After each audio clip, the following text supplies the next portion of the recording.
Olá a todos, a todas. Eu sou Aparecida Vasconcelos, professora do Departamento de Teologia da Faculdade Jesuíta de Filosofia e Teologia, FAGE, e editora adjunta do periódico Perspectiva Teológica.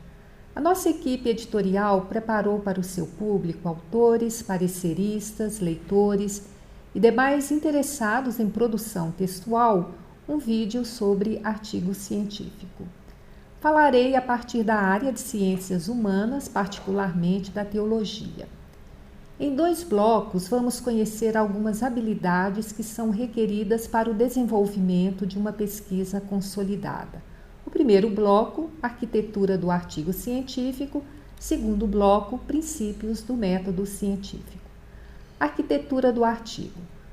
O artigo é um gênero literário com autoria declarada que apresenta o resultado de uma investigação realizada com rigorosos métodos científicos e cuja contribuição fundamental é trazer avanços para a específica área do conhecimento. Ele é publicado em periódico especializado. Vejamos a sua arquitetura.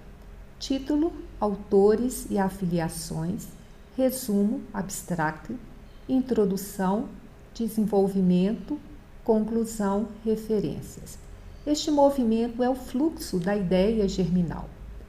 O título com eventual subtítulo. O título merece atenção especial por sua função, que é mostrar o resultado, a resposta da investigação. É a porta de entrada da pesquisa. Portanto, dá a primeira impressão que necessariamente deve ser positiva e recomendar a leitura da mesma. Ele tem que ser conciso e ter as palavras-chave. Algumas questões podem nortear o autor a definir o título. Por qual motivo esse título e subtítulo e não outros? Em que sentido orientam o leitor para entender a questão tratada? O subtítulo, caso tenha, vai apontar o rumo da reflexão. Resumo abstract. De acordo com a ABNT, Normas Brasileiras 6028, o resumo deve ressaltar o objetivo, o método, os resultados e as conclusões do documento.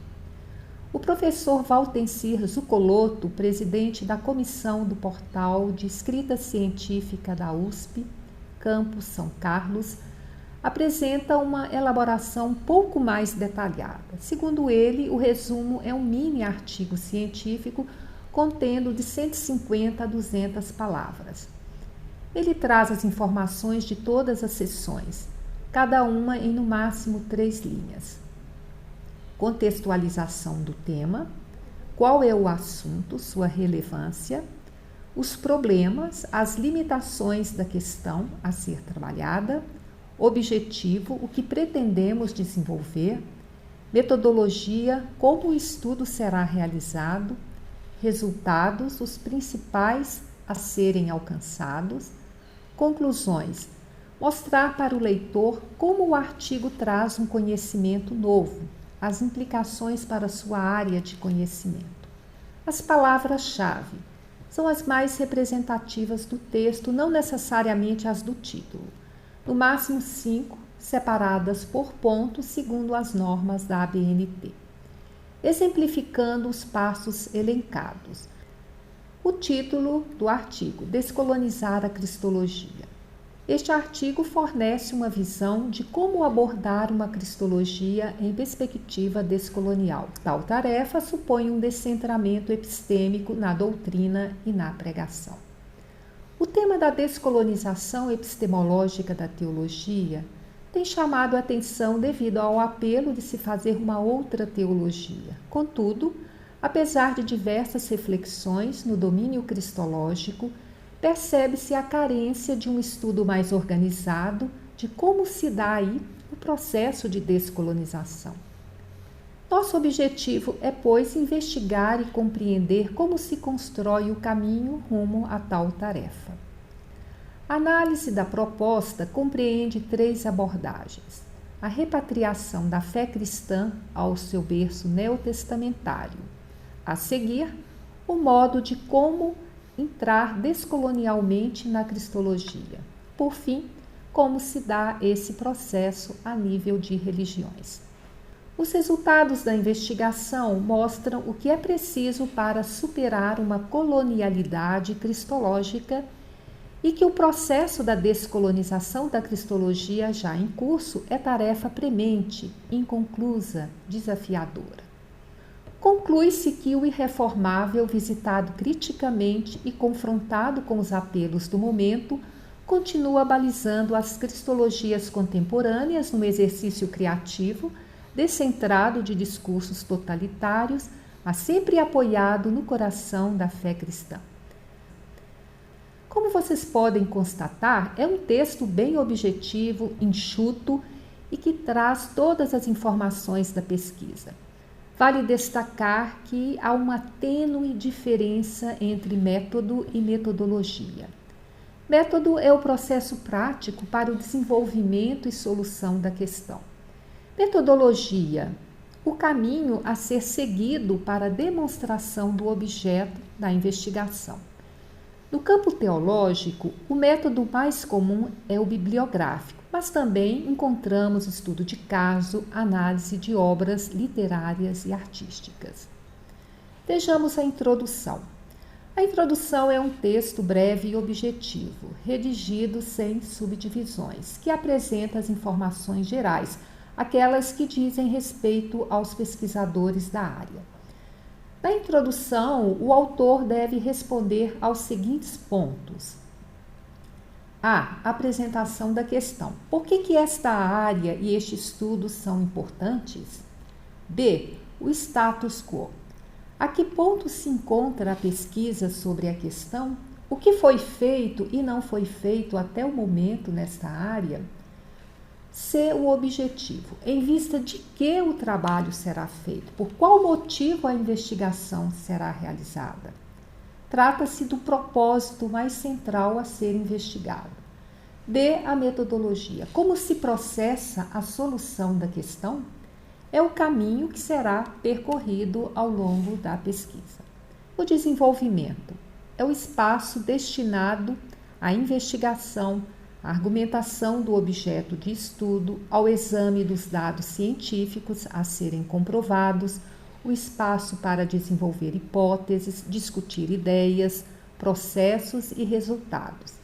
A conclusão é a seção que apresenta de forma clara, objetiva e ordenada as conclusões da pesquisa, em forma de resultados obtidos, concatenados numa lógica conclusiva e costurados coerentemente.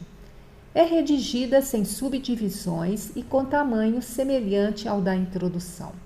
Mostraremos para a audiência os principais resultados, não muito detalhados, as demonstrações de como o objetivo foi alcançado, as evidências da importância da pesquisa dentro do campo bibliográfico e do objeto investigado, indicação de possíveis caminhos para desenvolvimentos posteriores, contribuições para o progresso no campo específico do conhecimento. Passamos a apresentar o segundo bloco, princípios do método científico. Quais são os princípios científicos que regem a investigação e quais as suas funções? O destinatário, concisão, lógica e clareza, rigor científico e ética, consenso geral e padronização, estética. Vocês observarão que eles se relacionam e se complementam. A causa primeira desses princípios é a falibilidade da razão. Nossa mente produz erros e acertos. Seus objetivos são detectar e corrigir os erros, detectar e confirmar os acertos em todo o processo do trabalho científico. Obrigatoriedade. Nenhum trabalho pode ser considerado científico se não for feito a partir destes princípios e avaliado por eles ao ser finalizado. O destinatário do trabalho científico é uma exigência da ciência da comunicação. Só há comunicação se o autor e destinatário-alvo se fazem entender. Trata-se da audiência. Cada público exige um tratamento próprio da temática. A concisão é dizer o necessário sem prejudicar o teor informativo. Quanto mais objetivo for o autor em suas colocações, mais claro será o texto. A concisão impede repetições, dados ou afirmações duplas ou triplas, rodeios inúteis, pormenores excessivos, adjetivos supérfluos, expressões ambíguas, impropriedade dos termos. No entanto, é preciso ficar atento para não fazer uma exposição sumária do conteúdo. Lógica e clareza. A lógica é a ordem, a coerência interna completa e convergência de toda a redação com o tema central. Ela conduz à estruturação adequada de todo o trabalho científico, a convergência de todo o raciocínio em torno do tema escolhido, a coerência interna nas partes e no todo. Tudo se completa e se explica. Distinções entre as ideias principais e secundárias. É sequência racional na exposição do pensamento. A clareza. A ideia de concisão agrega-se à clareza que, por sua vez, traduz o desenvolvimento lógico do pensamento, de modo que o leitor tenha reta compreensão do que o autor afirma e não precise reler as frases. O trabalho científico obscuro e confuso é ignorado. A clareza deve transparecer desde o título, os procedimentos e etapas de toda a elaboração e exposição, até chegar à solução e resultados. O princípio da clareza implica eliminar tudo que é ambiguidade, ideias vagas, duplo sentido, equívocos, indefinição, desordens, etc.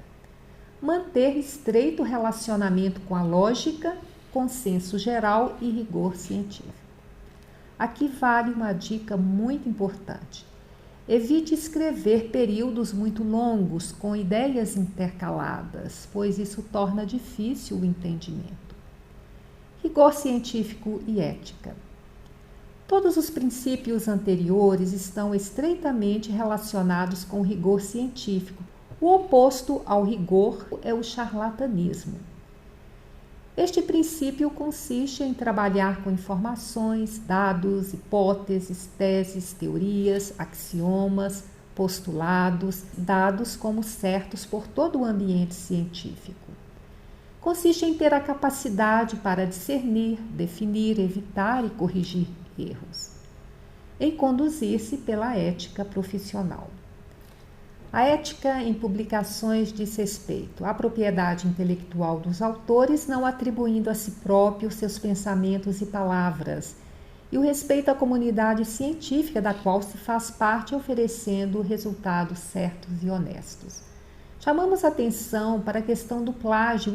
O termo plágio, de sua raiz grega, plágios, significa oblíquo, que não está em linha reta, que está de lado, que usa meios oblíquos, equívocos, pérfido, velhaco. Trata-se de qualquer conteúdo artístico, intelectual, comercial, etc., que tenha sido produzido ou já apresentado originalmente por alguém e que é reapresentado por outra pessoa como se fosse próprio ou inédito. Consenso geral e padronização. O consenso diz respeito aos procedimentos comuns para todo o trabalho científico, por exemplo, as normas bibliográficas, o uso de linguagem específica para a comunicação naquele ambiente científico. A padronização é a harmonia que se espera de um trabalho científico do começo ao fim. Exposição da questão, hipóteses iniciais, procedimentos, etapas e solução. A padronização implica na observância das normas técnicas requeridas nas referências bibliográficas, em notas de rodapé, no método da elaboração mental e exposição escrita, nas apresentações literária e gráfica. Por fim, a estética. A estética resulta de todos os princípios precedentes. A estética no pensar, no elaborar a matéria, na composição mental e visual de todo o esboço, na linguagem adequada, com estilo pessoal aprendido e aperfeiçoado, sem requintes ou exageros. A beleza de uma página bem composta salta à vista. Por outro lado, o estilo pesado cansa e afasta o leitor. A estética pode ser usada tanto positivamente quanto negativamente. O uso positivo da estética permite apresentar o corpo da pesquisa, questões, hipóteses, argumentações, soluções, de maneira atraente. Seu valor e aplicabilidade são avaliados e confirmados pelo rigor científico. O mau uso da estética se verifica quando se busca convencer o destinatário de uma informação enganosa ou imaginária. Nos diversos campos do conhecimento, encontramos vários exemplos. Por exemplo, nos meios de comunicação. A estética, juntamente com a manipulação psicológica, convence os espectadores de qualquer coisa, desde que a apresentem com expressiva e hipnotizante beleza de imagem e som. Bom, esses princípios devem ser observados em qualquer trabalho científico. A observância dessas orientações, com certeza, assegura-nos um trabalho sem lacunas, omissões, fragmentações, rodeios inúteis. Assim, façam bom proveito do material e grata pela atenção.